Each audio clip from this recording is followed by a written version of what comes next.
Bonsoir. Nous sommes de retour après ce petit retard, en fait, les aléas du direct, comme d'habitude avec les rencontres en ligne. Donc j'espère que vous n'avez pas quitté le direct. Donc voilà.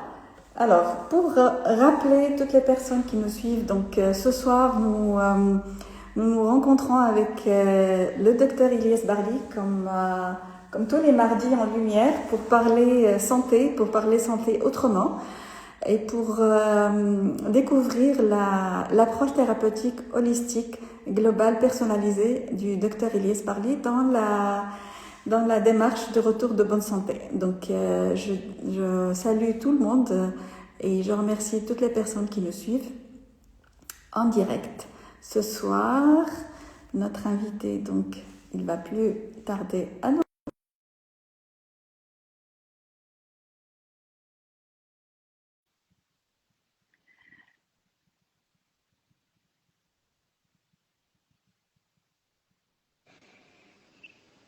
Et voilà.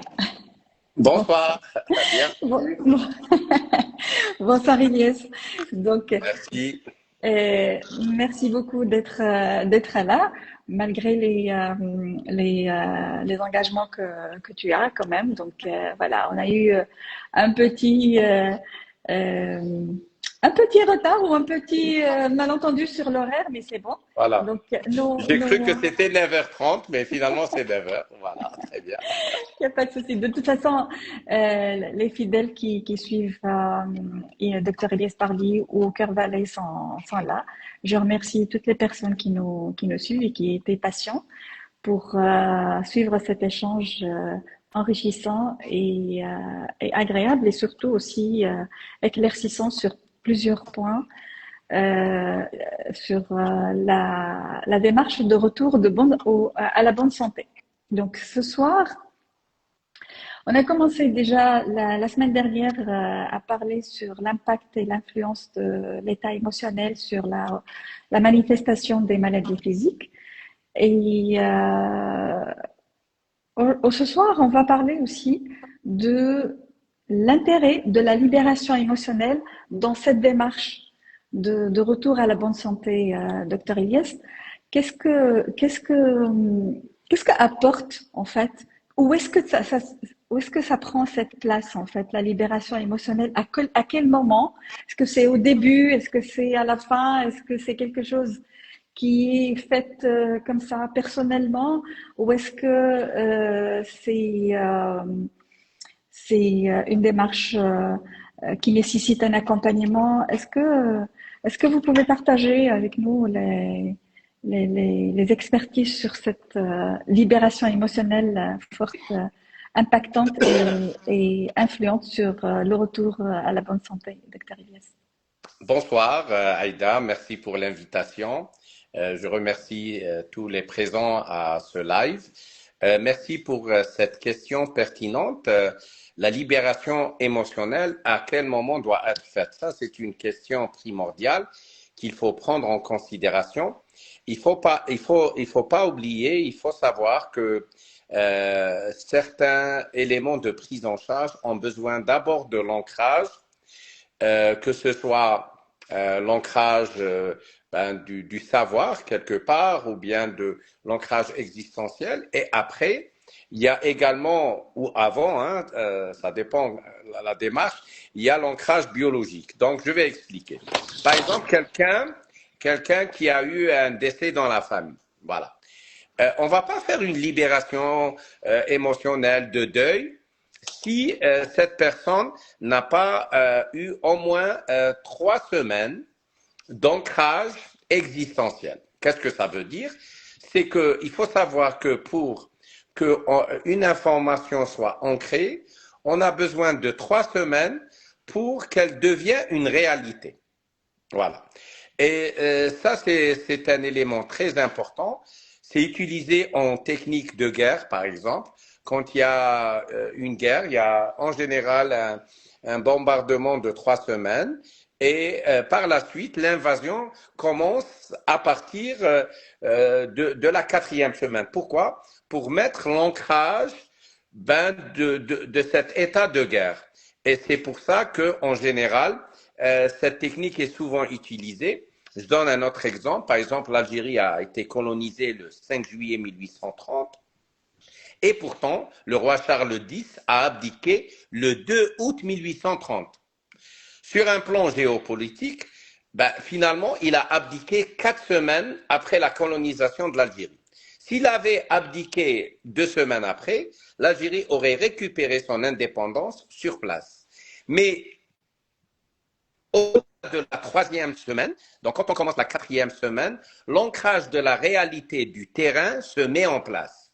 Et c'est pour ça qu'il y a des cycles de vie qui permettent les prises de conscience, parce qu'il ne faut pas oublier que 1830 était une année de crise financière, d'où cet effort de guerre. 99 ans après, on a eu tout simplement 1929, et le changement de mentalité se fait en 33 ans. 1929 plus 33 ans, c'est 1962, c'était l'indépendance. Donc vous voyez que les cycles, et si on rajoute 99 ans à 1929, c'est 2028. Donc quelque part, sur un plan international géopolitique, 2028, ça sera l'année du crash boursier. Mais un crash boursier, est-ce qu'il entraîne un malaise de santé en général pour la population? Ça dépend comment la personne voit ceci. Est-ce qu'elle le voit dans une dynamique de récession, ou bien dans le même événement, avec votre champ de vision, vous allez dire au contraire, c'est des opportunités pour une nouvelle phase dans l'économie, ça sera finalement différent. Alors, donc, toute personne, avant de lui faire une libération émotionnelle, doit statuer elle-même sur des objectifs. On ne peut pas proposer à quelqu'un qu'on le libère d'un deuil non fait, ou bien d'une peur, une colère, une culpabilité, une colère. Parce que souvent dans les fréquences émotionnelles de Hawkins, quand on fait par exemple un quantum analyseur de basse fréquence vibratoire, on trouve que des personnes qui paraissent très expressives ou bien même nerveuses, sur le plan fréquence de Hawkins, on peut trouver apathie, acceptation, voilà, amour, paix. Et on peut avoir le contraire, des personnes qui peuvent paraître calmes, peuvent cacher une grande perturbation vibratoire interne. Et il faut savoir que dans la libération émotionnelle, on ne pardonne pas à autrui, on se pardonne d'avoir donné de l'importance à une personne qui ne mérite pas ou à une situation qui n'en vaut pas la chandelle. Et également, on récupère tout ce qui est de nous ailleurs, vers nous-mêmes, et on restitue aux autres ce qui est en nous et qui ne nous appartient pas.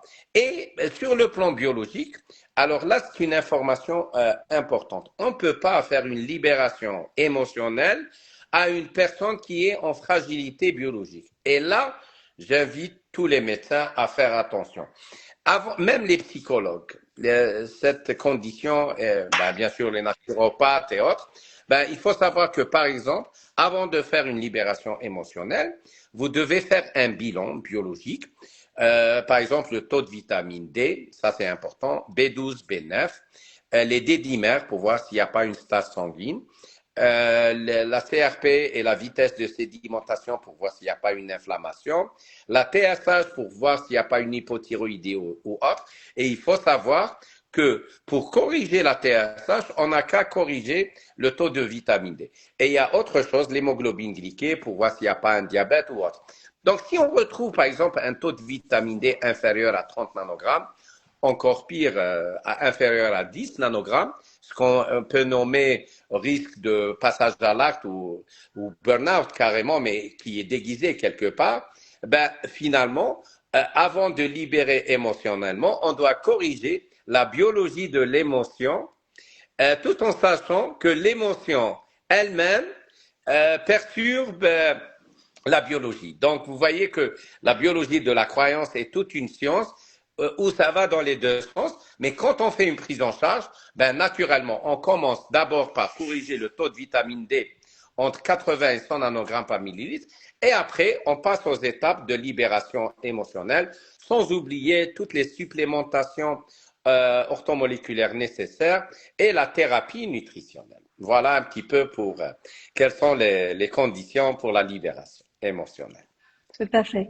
Et là, ça me ramène vers la posture du thérapeute, en fait, la posture du médecin et la posture du thérapeute qui est indispensable dans l'accompagnement d'une personne dans une libération.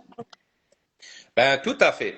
Et ce que j'aimerais rappeler, c'est que, bon, jusqu'à preuve du contraire, c'est pas l'intelligence artificielle qui fait la libération émotionnelle. Et donc, le thérapeute, qu'il soit médecin, psychologue ou coach, c'est d'abord un être humain qui lui-même mérite d'être libéré avant de libérer des patients. Et c'est pour ça que, personnellement, je recommande aux praticiens avant c'est-à-dire dans l'enseignement de la libération émotionnelle et dans l'enseignement de l'accompagnement neuroexistentiel, il est important que le praticien lui-même bénéficie en même temps de l'enseignement, mais d'une libération émotionnelle et du moins d'une prise de conscience. En quoi consiste cette prise de conscience? À chaque instant où le cas de prise en charge d'un patient génère une charge émotionnelle élevée, c'est que le cas de ce patient vous permet de prendre conscience qu'il y a un élément en vous-même qui n'a pas été corrigé. Ça peut être une personne qui n'a rien à voir avec vous, ni le même sexe, ni la même race, ni la même religion, ni la même origine ethnique, ni la même ville, ni la même profession, mais son cas vous rappelle soit un cas d'un proche, en général des ascendants ou bien des descendants, donc vos parents, votre famille, vos enfants, ou bien il vous rappelle vous-même. Donc, à l'instant où vous êtes dans une dynamique de sympathie et non pas d'empathie, c'est quoi l'empathie? C'est que vous comprenez le cas, mais le vis-à-vis est responsable. Parce qu'il faut savoir qu'on est responsable de ce qu'on vit. Parce que ce n'est pas les événements de la vie qui ont généré cette réalité, mais votre regard à l'égard des événements de la vie. Donc, ça peut être une expérience positive, toutes vos épreuves de vie, comme ça peut être une expérience négative pour d'autres, parce qu'ils ont été dans le déni des événements qu'ils ont vécus. Et donc, moi, ce que je recommande souvent, c'est de dire,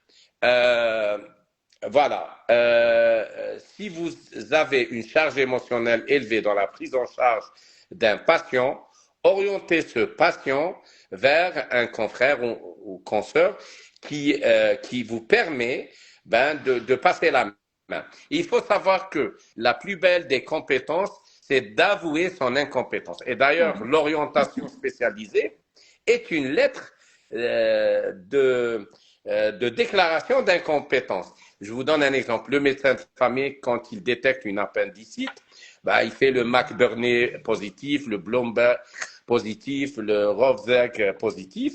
Il va l'orienter vers un chirurgien qui va l'opérer.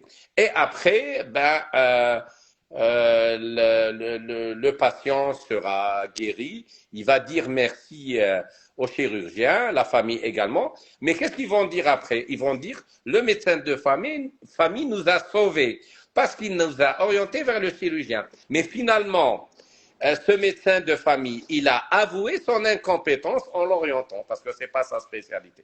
La même chose dans l'accompagnement neuro-émotionnel. Il faut toujours être en empathie avec le patient, c'est-à-dire vous comprenez son cas, mais vous le désignez comme responsable de ce qu'il vit, et parce que c'est son regard par rapport à sa réalité qui a fait cette démarche. Et vous allez l'inviter à renoncer aux avantages sociaux, familiaux, professionnels liés à la maladie.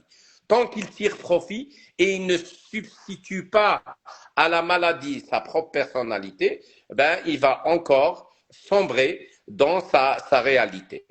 Et il faut savoir également que au-delà de ceci, il y a un autre élément qui est important, c'est de prendre la décision instantanée, inébranlable, irrévocable de vivre une nouvelle vie dans sa propre vie et de prendre le cheminement vers la bonne santé. Et surtout, au-delà de ces deux éléments, ben, apprendre à changer de regard, accepter d'être aimé comme être ignoré, parce que le contraire de aimer, c'est pas haïr, c'est C'est ignorer. ignoré, Parce, oui. voilà, parce que quelqu'un qui vous haït, si quelqu'un qui a tellement envie d'être à votre place, qu'il a eu un amour démesuré, malveillant. Vous voyez. Donc finalement, quand vous avez des coups bas et des coups de jalousie, sachez que vous avez déjà réussi dans la vie au lieu de vous plaindre pourquoi vous avez des coups bas ou des coups de jalousie et apprenez voilà, à rebondir dans la vie comme vient de faire Aïda, voilà. Et donc finalement, tout se rattrape et également il faut savoir accepter d'être accueilli comme être rejeté. Tout à fait. Également accepter ben, d'être dans une dynamique de réussite et d'échec et nommer l'échec non pas comme un échec, hein, mais comme une expérience professionnelle ou bien une expérience de vie. D'ailleurs, théoriquement, une expérience, un enseignement, vous devez payer pour l'avoir. Vous l'avez gratuitement dans la vie, donc soyez en gratitude à l'égard de ces aléas que vous pouvez subir dans votre vie. Donc vous voyez que finalement, en changeant de regard, on change notre réalité. Absolument. En fait, je pense que aussi cette opportunité de maladie, comme c'est-à-dire on a déjà parlé que la maladie, on peut la prendre comme une opportunité ou comme une fatalité. Ça dépend en fait de la personne, c'est un choix personnel. Mais aujourd'hui, on est en train de parler de prendre l'état de maladie comme un état éphémère et qui est une opportunité pour s'élargir en fait, hein, pour une expansion, pour faire une expansion dans sa propre vie et de sortir d'une limitation par une personnalité dans laquelle on s'est identifié. Et cette personnalité, elle a des caractères, elle a des habitudes, elle a une biologie, elle a aussi une identité et est reconnue par des personnes. Et des fois, quand on se libère émotionnellement, eh ben, on va perdre des relations. Et c'est ce qui fait le plus peur aux personnes, en fait. Parce que quand on se libère, des fois, ben, on n'est plus accepté de la même manière de notre entourage. Et je pense que ça, c'est vraiment un frein, une limitation très importante euh, qui, euh, qui laisse résister en fait le système, le subconscient pour se libérer parce que on va se dire qui suis-je? Qui suis-je sans ma maladie? Qui suis-je sans cet état de maladie dans lequel j'ai bénéficié d'une certaine attention, d'une certaine bienveillance, d'un certain intérêt, d'un certain marque d'attention. Et donc, ça pose vraiment un frein et une résistance par rapport à laisser libérer le corps d'une certaine manière de ses émotions qu'il a tant nourries, qu'il a tant gardées en fait. Hein. Et c'est une habitude. Comme dit Einstein, la force la plus difficile à déplacer, c'est la force de l'habitude. Donc, on s'habitue même à ses propres émotions et on oublie qu'on est les décideurs de ces émotions, en fait. Comme je décide de prendre les choses je sais pas, tristesse ou avec colère, je peux aussi décider de les prendre avec joie ou avec neutralité ou avec gratitude. C'est un choix personnel. Tout à fait. Et il faut savoir également que souvent les personnes à un moment de leur vie n'ont pas écouté simplement leur sixième sens pour dire au quart de tour, donc en moins de 3 secondes, oui, j'accepte, non, je ne peux pas. Mm. Et à un moment, quand le subconscient voit que vous êtes dans le message contraignant, par exemple, fais plaisir ou fais un effort, ben, il vous laisse avancer dans cette dynamique. Mais à un moment, quand le septième sens se manifeste, c'est-à-dire l'appel du corps, le corps n'arrive plus à supporter votre manière d'agir, là, la personne peut basculer dans l'état ce qu'on appelle de conversion organique, donc, ou maladie si on veut. Et finalement, c'est pas le choc conflictuel imprévu vécu dans la solitude qui survient 7 à 9 mois avant l'apparition de la maladie qui va être lui-même générateur de ça. Ça, c'est la goutte d'eau qui fait déborder le vase. Mais c'est toute cette notion de borderline, donc la limite de la normale, le burn-out, donc à la minute où la personne n'arrive plus à gérer, que ce soit son physique, ses émotions, sa biologie, parce qu'il ne prend plus soin de son sixième et septième sens. Et c'est pour ça que c'est important d'être dans cette dynamique de prise de conscience et un moment de conscience, ce partage va être important. Il faut savoir que souvent on est en quête du regard et de l'aval des autres. Souvent on le fait par ego. Et il faut savoir qu'il y a également le fait d'agir par les valeurs et non pas uniquement par l'ego. Par exemple, je vous donne un exemple, vos enfants ont de bonnes notes. Par exemple, ils ont réussi. Vous pouvez partager cette bonne nouvelle en disant, ben voilà, hein, quelque part, voilà, hein, la maman que vous avez dénigrée, elle est là. Donc, c'est quelque part une action en égo. Et on profite des bonnes notes des enfants pour se mettre en place et c'est légitime. Oui. Mais également, imaginez que vous le faites par rapport à vos valeurs. Par exemple, vous dites, j'ai toujours aimé que ma propre famille soit dans un flow scientifique, philosophique. Ben là, il y a une satisfaction sans quête du regard de l'autre. Et d'ailleurs, on dit que la quête du regard de l'autre, celui qui a pris conscience n'a besoin que de son propre regard ou le regard, bien entendu, du divin en solitude et tout l'univers est en lui-même. D'ailleurs, on dit que le macrocosme est dans le microcosme humain, tout comme on est un microcosme dans ce macrocosme. Et donc, si vous avez cette capacité de vivre dans une certaine solitude philosophique, je ne dis pas que c'est un retrait social, non, la participation sociale est importante, mais se satisfaire de son propre regard à l'égard de soi-même et dire je m'aime, je m'approuve, je me félicite, je m'honore et bien plus, et également être dans une dynamique de valeur, donc à l'égard du regard du divin. Donc là, on est dans un autre niveau et qui permet d'aller de l'avant. Tout à fait, absolument. Et à quel moment, en fait, à quel moment cette libération, à quel moment on sait que la personne est libérée? Est-ce qu'il y a des signes cliniques? Est-ce que c'est seulement la réalité? Est-ce que ça se passe? Qu'est-ce qui se passe dans le corps quand quelqu'un se libère? Il faut savoir que à l'instant où la personne prend conscience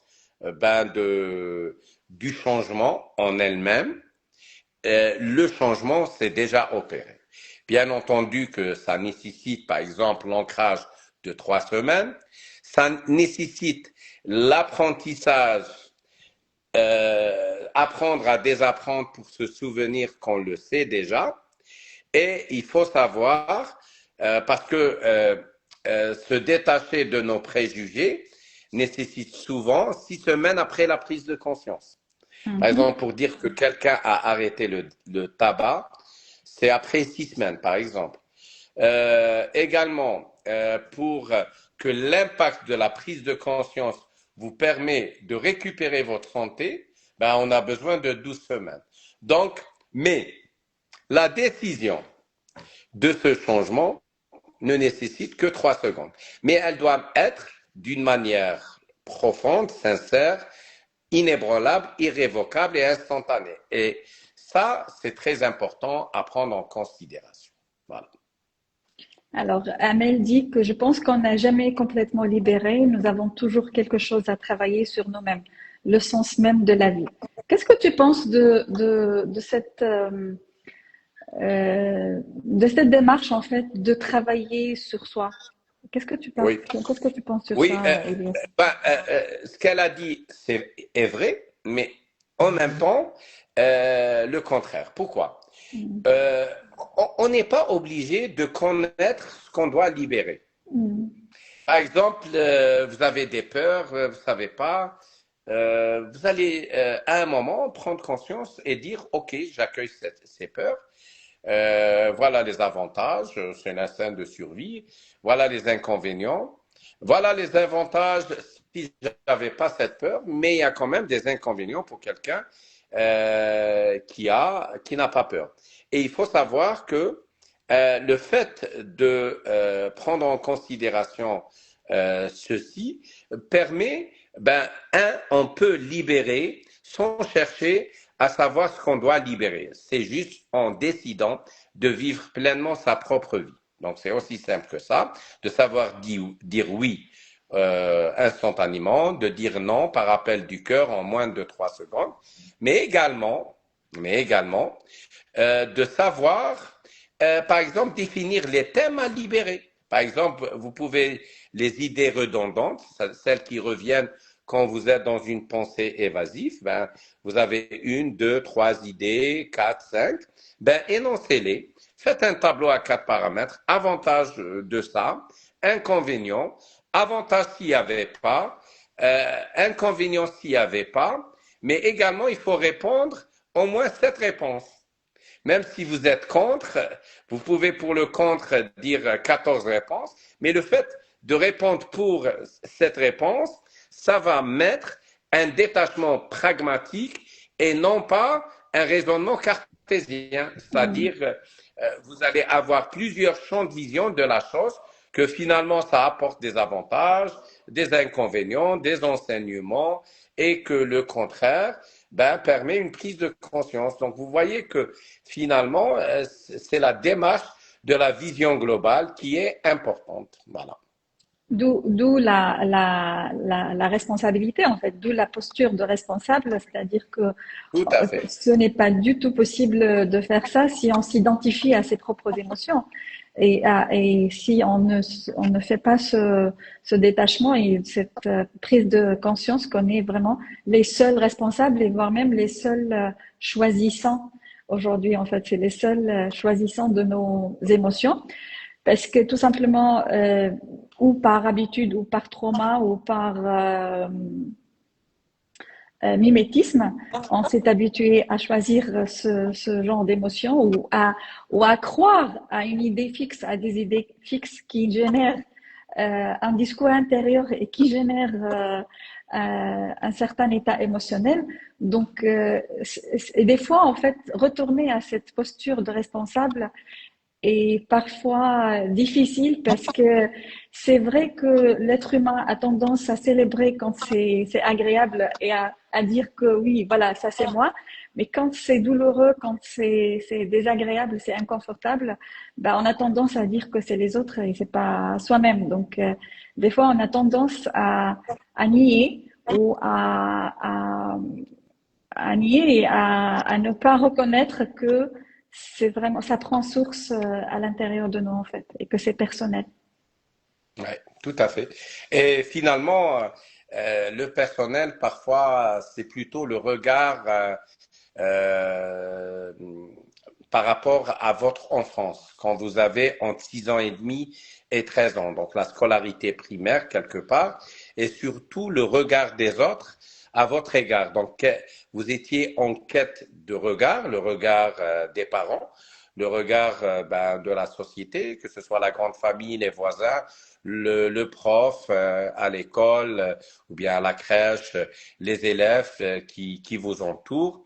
Donc, finalement, cette quête du regard, parfois, elle peut être effrénée pour des raisons différentes, maladie dans la famille, une nouvelle naissance. Vous voyez, donc la personne peut perdre ou bien les études des parents quelque part durant cet âge.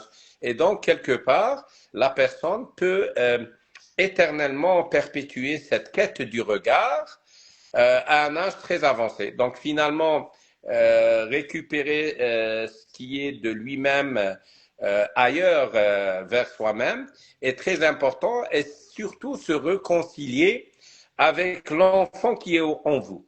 Et sans oublier de vous réconcilier avec l'adolescent qui est en vous. Vous pouvez faire un jeu de rôle, hein?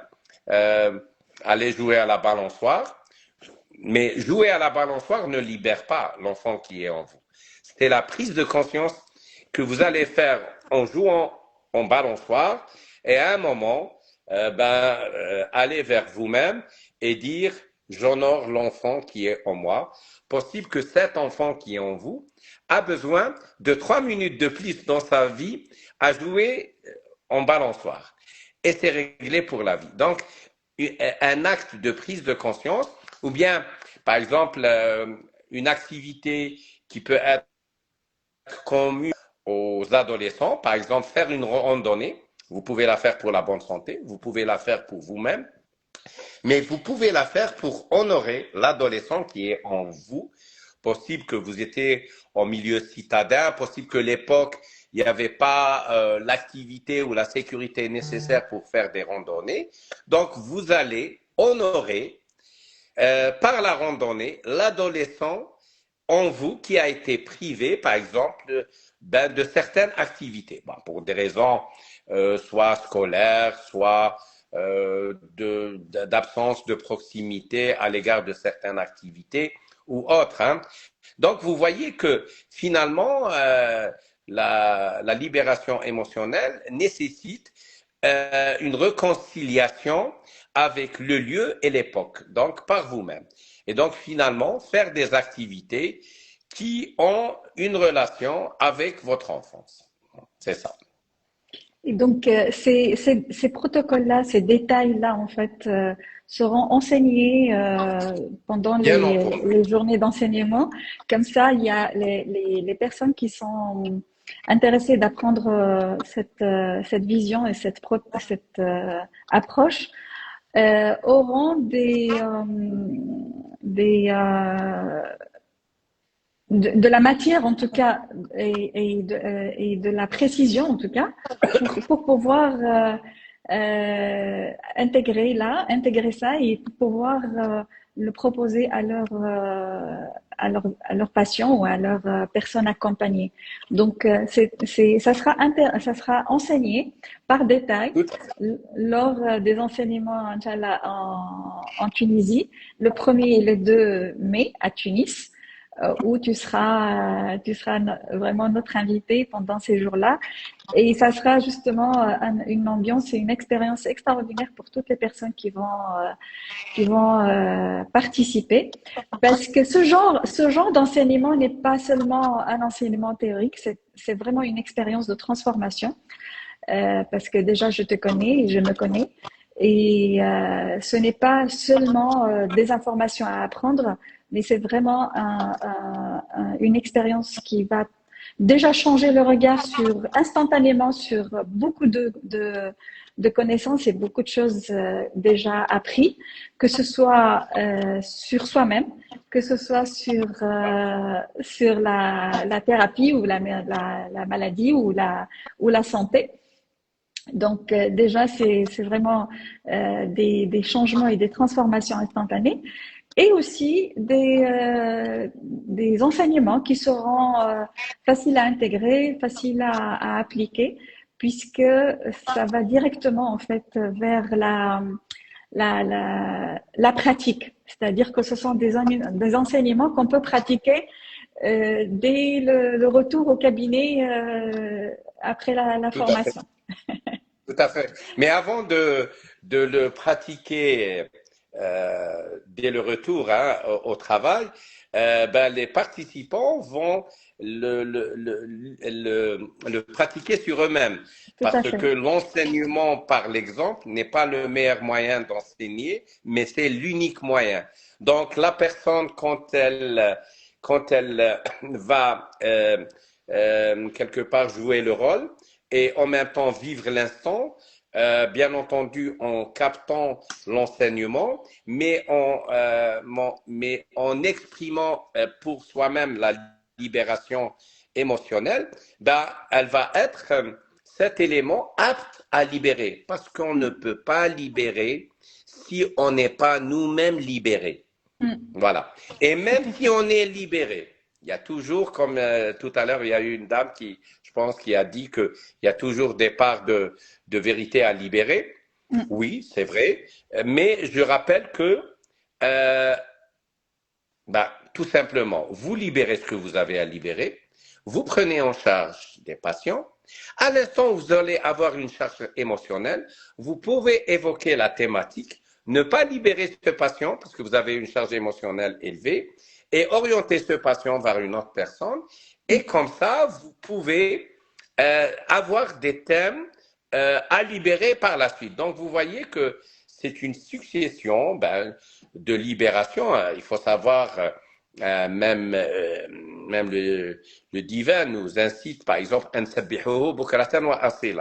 donc le matin et le soir. Donc, quelque part, si la quête du divin était uniquement à un moment, on n'aurait pas eu des prières 5 jours, on n'aurait pas eu une invitation à faire des invocations 2 fois par jour. C'est que finalement, les choses de la vie se font d'une manière continue, mais d'une manière fluide et avec plaisir et gratitude, et non pas comme un poids à l'égard duquel on doit être libéré. Donc, vous voyez, la différence, elle est très importante. Oui, en fait, c'est l'humilité aussi de l'accompagnateur par rapport au Tout à fait. patient qui vient le solliciter pour un accompagnement, en fait, parce qu'on ne rencontre pas les personnes par hasard et nos Voilà. patients ne viennent pas chez nous par hasard, en fait, hein. Il y a toujours une certaine résonance, euh, euh, une certaine résonance, pas une résonance sympathique, mais il y a une certaine euh, euh, justesse, voilà le mot, une certaine justesse, et on ne rencontre pas les personnes comme ça par hasard, et dans cette humilité, on peut justement prendre le temps de regarder à l'intérieur de soi quand il y a une charge émotionnelle, quand il y a quelque chose un trigger en fait, et de ne pas se mettre dans une posture de sauveur ou une posture de quelqu'un Oui, tout à fait. Bravo. qui est quelqu'un qui va vraiment, un champion, tu vois, qui va apporter la guérison et la libération, alors que soi-même, on est encore attrapé dans cette charge émotionnelle. Et donc, vraiment, ça nécessite vraiment cette humilité. Aujourd'hui, je pense que c'est une qualité à intégrer.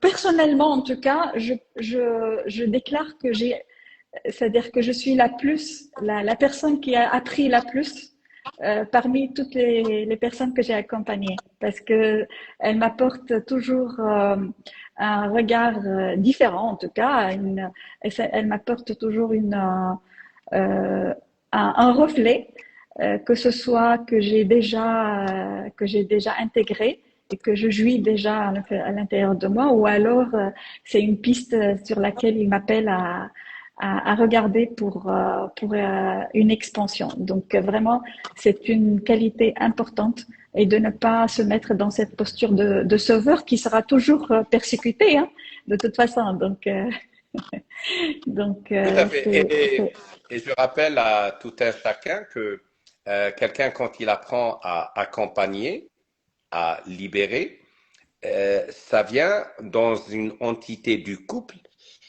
thérapeute-patient, et que la quête, la demande doit venir du patient.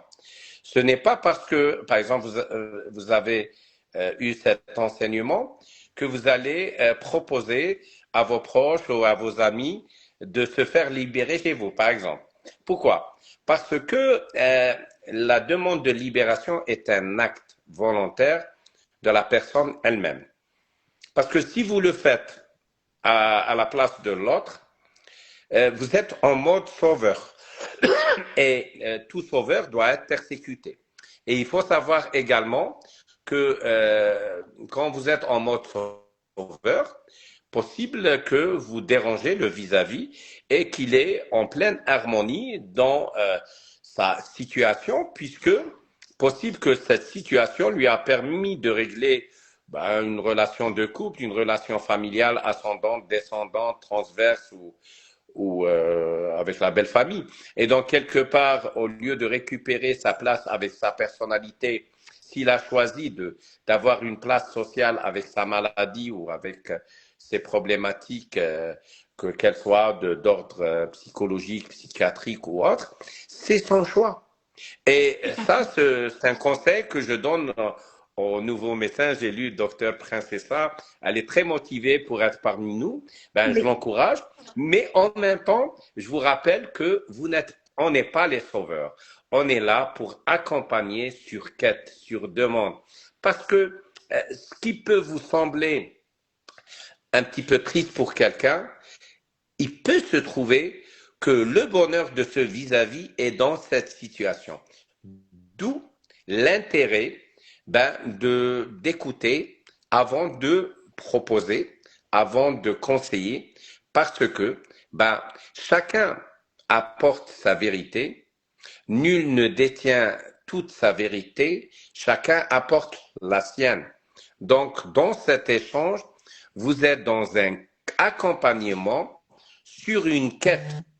Et là où vous devez être, par exemple, dans la posture du thérapeute qui va réussir, c'est de ne pas être également mené par votre patient. Par exemple, vous allez dire à votre patient, vous me faites le taux de vitamine D, par exemple, pour voir s'il est effondré, comme ça je vais le corriger. Vous dites non, c'est pas la peine, j'ai déjà pris une ampoule, ça et là, j'ai envie de faire la libération émotionnelle. À l'instant où vous acceptez et vous renoncez à votre démarche, là vous êtes dans un effet reverse, c'est-à-dire que c'est le patient lui-même qui gère la consultation. Donc, on va enseigner également les secrets de la consultation intégrative impactante, et ça, c'est très important. Magnifique. Il y a aussi une question que j'ai vue tout à l'heure, comment libérer les traumas de l'enfance. Tout ça, en fait, sera bien détaillé pendant les journées de l'enseignement du docteur Ilyes Barli. Lila Graine aussi, tu es la bienvenue. Tu peux nous rejoindre le 1er et le 2 à Tunis. Docteur Princessa. Donc, voilà. Amélia qui pose une belle question. Pourquoi ne pas apprivoiser? C'est ça, c'est le fameux tableau des 4 paramètres où on va énoncer les avantages d'une émotion, les inconvénients, les avantages s'il n'y avait pas cette émotion et les inconvénients s'il n'y avait pas cette émotion. Et donc, finalement, apprivoiser, c'est avoir cet esprit pragmatique, ce détachement pragmatique. Il faut savoir que nous, les francophones, on est en général, que ce soit au Maghreb, au Québec, même en Europe, on est dans une dynamique de vérité cartésienne, c'est-à-dire vrai, faux, pour, contre, alors que non, il y a plusieurs volets. Quand vous allez voir une feuille, nous les cartésiens, on va dire il y a 2 faces de la feuille. Mais on oublie que si on a une vision pragmatique, on va dire on a les 4 côtés qui entourent cette feuille. Donc vous voyez, vous pouvez combiner une vision cartésienne à un détachement pragmatique pour avoir cette vision globale, multidimensionnelle, holistique et personnalisée. Et il faut savoir que chaque cas est un cas, qu'aucun cas, c'est la singularité, c'est le mode opératoire itératif inné. Aucun cas ne ressemble à un autre cas, même s'il y a des similitudes qui peuvent être de l'ordre de même 99%, mais ce n'est jamais 100%. Et c'est ça qui fait l'intérêt de connaître la nature humaine, c'est cette diversité qui nous permet de bénéficier de ces échanges. Et il faut savoir que tout le savoir de l'humanité est dans chaque être humain et que chaque être humain a à apprendre, à désapprendre pour se souvenir qu'il sait tout. Et donc finalement, la libération émotionnelle, c'est de permettre à l'être d'excellence qui est en vous, de vivre en excellence naturellement et non pas en performance. Et c'est ça ce qui est important. Tout à fait. Donc, c'est ça le mot de la fin, c'est le retour vers soi, c'est le retour vers le naturel et vers l'évidence. Donc, c'est encore une fois une façon même de remercier l'apparition de la maladie parce que c'est la fin du parcours en fait de toute une invitation à retourner vers soi. Donc, parce qu'il y a certainement euh, quelque part, il y a une raison ou une origine à ça, et que la maladie et la manifestation physique, c'est la fin du parcours et que c'est une invitation à changer de regard, changer de posture, changer d'identité et changer de décision surtout. Donc aujourd'hui, le plus important, c'est vraiment de changer de rapport à la maladie. C'est ça ce que nous invitons en fait à faire. C'est vraiment de ne pas se sentir victime de sa maladie, mais plutôt ne pas aussi fataliser, ne pas prendre ça comme un drame, mais de changer de regard et de rapport, de relation à la maladie pour pouvoir justement grandir et retrouver cette expansion de la personne que tu peux être sans cette maladie-là. Parce que si on garde toujours avec ce regard où la maladie, c'est quelque chose qui est beaucoup plus grand, beaucoup plus puissant et que nous sommes victimes, le retour à la bonne santé sera encore plus difficile. Donc, ça commence par là, je pense. Tout à fait, tout à fait. Et donc, je dis à tout le monde, profitez du week-end du 1er mai, donc la fête des travailleurs, hein, pour être parmi nous à Tunis. Et Dr Aïda Rebaï a l'art et la manière d'organiser. On a eu les événements de Gamart, donc où j'avais fait une présentation sur 3 jours. Donc, c'était en février 2022. Voilà, Oui, c'est ça. c'était vraiment. On a commencé. Quand j'ai terminé, on a commencé mon enseignement avec l'ouverture des frontières algéro-tunisiennes et on avait terminé les 3 jours avec la fin de la pandémie Covid. Donc, on espère que également ces 2 journées seront la possibilité d'un nouveau point d'inflexion dans la prise de conscience humaine Tout à fait. à ce point important dans l'histoire de la civilisation. Donc, De je vous toute dis façon. bienvenue et merci, docteur Aïda Rebaï, pour s'être investi pour organiser cet événement. Et elle sait le faire et c'est pour ça que j'ai accepté une nouvelle fois d'être à Tunis et c'est toujours un plaisir de travailler ensemble. Voilà, merci. Merci beaucoup, Elias. Le plaisir est partagé et merci pour tous les participants parce que justement, c'est une expérience collective et c'est grâce à toutes les personnes en fait qui assistent que cette expérience de transformation aura lieu. Donc, n'hésitez pas à faire partie de ce moment d'inflexion, comme a dit Elias, qui est individuel, mais aussi il est collectif. Donc, soyez aussi des acteurs du changement, soyez aussi des décideurs de votre vie et du paysage, en tout cas, de la bonne santé. Merci beaucoup tout le monde Tout et à fait. à mardi prochain, Inch'Allah. Merci. Au Allez, bonne plaisir. soirée. Bonne soirée. Bonne soirée tout le monde. Merci.